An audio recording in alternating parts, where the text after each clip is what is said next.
Well, so this here is the all-new Toyota Hyryder, and a lot of people are saying what's so different about the car compared to the Grand Vitara. Well, the face is very different, if you can see, and this is the completely hybrid version of the car, and this car boasts of a fuel economy figure which can even beat the Alto. Yes, this one has claim figures of 27 kpl, and the Alto only is 24 odd kpl. So this is better than not only the Alto but all of the SUVs in this segment when it comes to pure fuel efficiency. And in terms of the face, I think it looks very sharp, very dynamic, especially that big trapezoidal grille up ahead, along with, of course, the sharp lamps. Now, the projector lamps are placed over here inside the chrome garnish, and you also get a lot of chrome on the face with this huge grille which goes all the way into the lamp section. These are, of course, indicators as well as DRLs, and they look really sharp indeed. If you move on to the side, you'll notice that the side of this car has square out wheel arches which are in plastic cladding. Now, I don't really like plastic too much, but I think it looks quite okay on this car. 17-inch wheels, and of course disc brakes at the front and disc brakes at the back as well. Hybrid badging on this side and on that door as well. Black side view mirrors because the roof also has been blackened out, and of course good elements of chrome right across. Now the shoreline of the car is quite strong. The side angle though is a little flat, so there's not much happening on the sides. And if you look at it from a distance, you'll see that it will remind you of the Brezza when it comes to side profile. It's very similar to the Brezza. As I said, the rear also gets disc brakes. That's something which this car has to offer. And the back end is very similar to the Grand Vitara. But of course, unlike the Vitara, which has a beam of light over here, this one has chrome right across. So that is it in terms of looks. What do you think of the looks? This is the top of the line V version with the hybrid logo once again. What do you think of the looks of this car? Do you think it looks better than the Vitara? Do you think that the Grand Vitara looks better? You can let me know in the comment section below. I've put a comment and tweet. You can put a comment or like it. And of course, also check out my Grand Vitara video, backlink on the description box below, or the pop-out pen over here. Now let's jump inside the car and show you the interiors of the all-new Toyota Hyryder.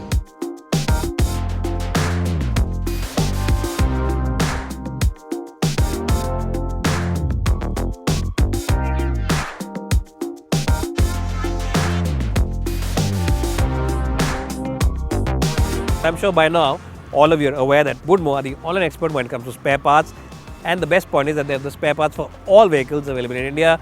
So even if your car is out of production now, maybe you have a large generation model, even then they have the spare part available. They have the entire catalog, and the best point is that they have the same spare part from a host of different component makers, which gives you great flexibility in the pricing overall.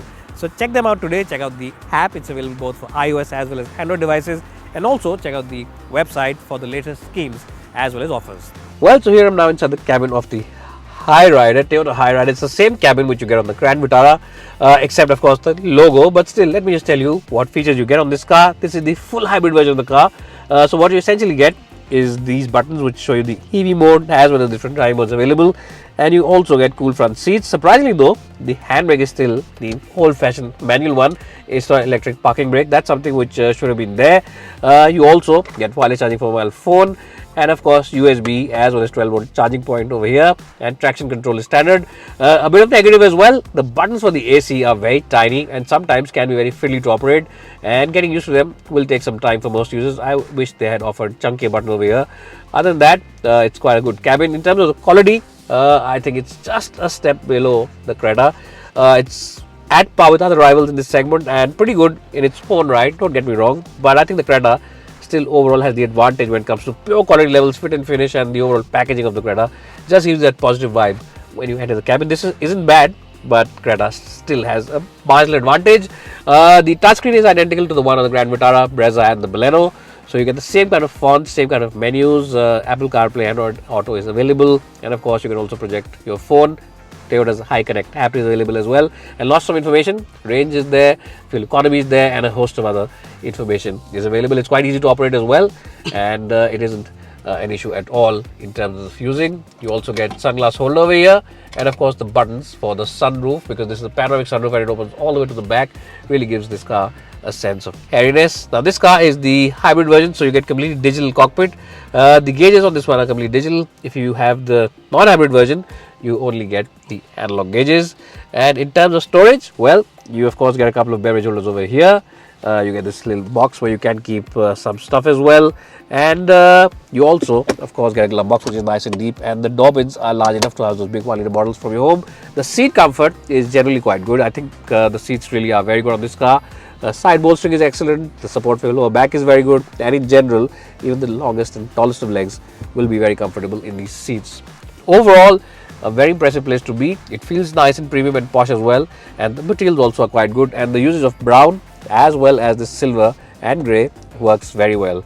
Now if you choose the not hybrid version, you get a completely black cabin. The interior of that car is completely dark grey or black, so you don't get all these fancy brown elements on that. So that is something you need to keep in mind before making a buying decision.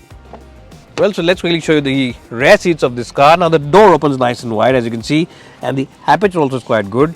And because this is a high set car, you just crawl into it. Well, you don't crawl into it, you climb into it and close the door like this with authority. Now the seats themselves are quite nice and upright, and the sitting position is quite good.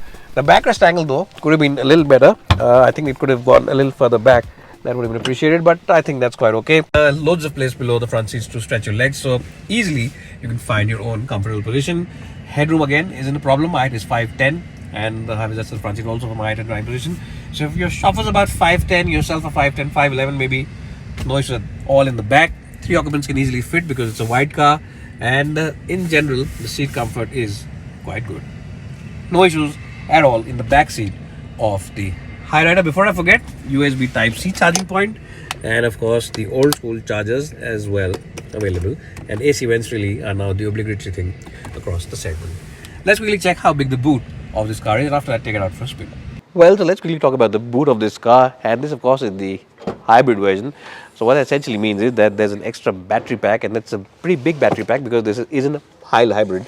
So the battery pack heats away most of the space in the dicky, in the boot area, and of course if the regular version of the car, which is not with the battery pack, comes, you'll of course get more space, but this one has limited space in the boot, which is I think estimate should be around 300 liters. We haven't officially got the figures yet, but I think it should be around 3 liters, decent enough to haul in 3 big bags.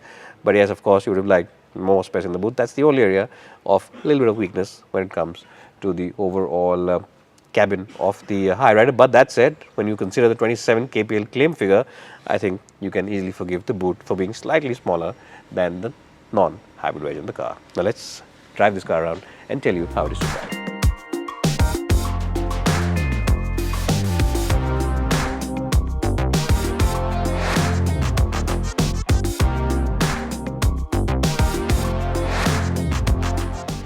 Well, so here I am driving the Toyota Hyryder now, and I have to say that this is a very good car to drive.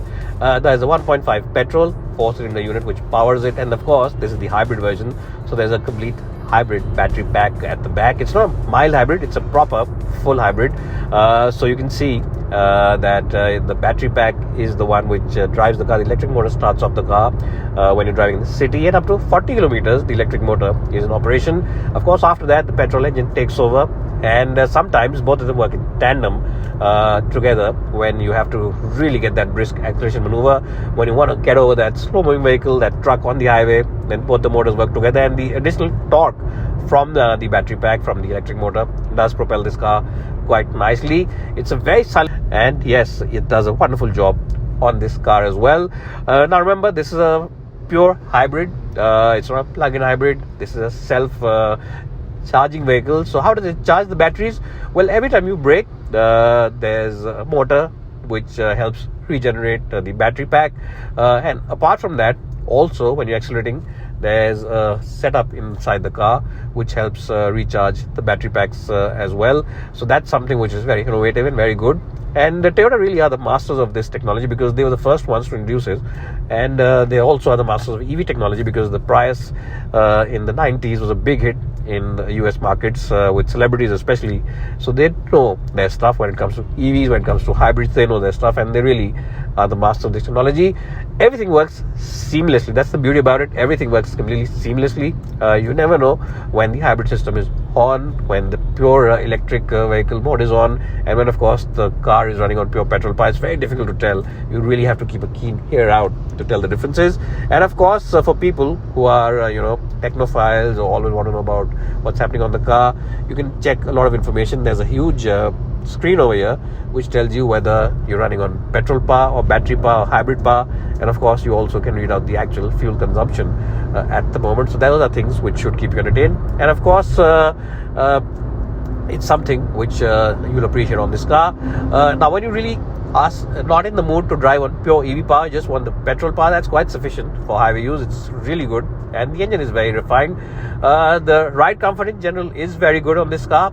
The suspension of course has been stiffened up slightly because the additional weight of the battery is there, so you do feel some of those bad patched up roads, some of those bad ones do enter the cabin, some of them, not all of them, but on the whole in general it's quite a nice car to drive.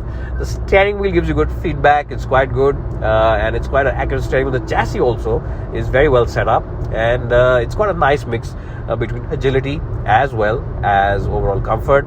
It is an agile car to drive, don't get me wrong, and I think it is the class best now. It's better than the Seltos and the Creta when it comes to pure handling prowess, and I think it definitely is a car which enthusiasts will enjoy driving, and along with enthusiasts, even people who prefer comfortable cars which get them from point A to point B without too many hassles will also enjoy. You of course get an automatic gearbox which enhances the driving experience, and a 6-speed unit which I'm driving at the moment. The shifts are seamless, and both upshifts and downshifts happen within milliseconds, so really no complaints in that department. Visibility is also good. You get to see the bonnet line, rearview mirror are nice and large, and of course if you are stuck in your parking lot, then there's a 360 camera as well to give you a bird's eye view of whatever's happening behind you or across the edges of the car. So overall a very satisfying driving experience. I think engineering wise Toyota and Maruti Suzuki have done a very good job with their collaboration, and they I think have managed to deliver a world-class product in the form of the Hyryder. We haven't driven the great product from Maruti. We haven't driven the Grand Vitara as yet. When we drive it, of course we can compare notes, but I think on the whole the overall packaging is quite good. Now it's time for me to stop the car and give you a definitive verdict.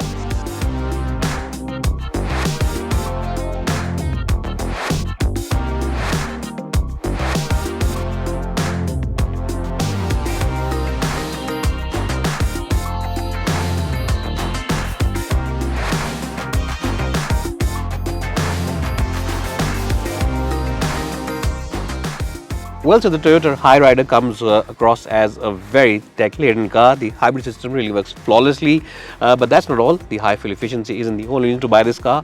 It also offers you a very roomy back seat, and it offers you very good driving dynamics, and the ride comfort also is generally very good. And being a Toyota simply means that you can't go wrong with buying this car. Sales, after sales, servicing, everything will really be taken care of and will offer you a peace of mind factor like no other.